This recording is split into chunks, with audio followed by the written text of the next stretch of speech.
Hi all, this is Sneha from Acharya NRV School of Architecture. I'm currently practicing at Center for Vernacular Architecture in Chennai as a full-time architect.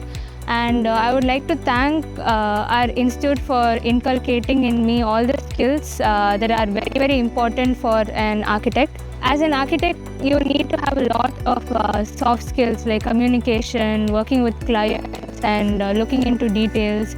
And you're also made to understand the concept and make it into reality, which is not easy. Our faculty has been a very great inspiration, and they have always been hand-holding us in helping us with all of the difficult scenarios that we have gone across the 5 years of our life.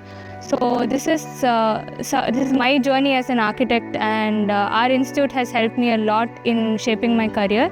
So I'm sure it will help you as well. Thank you.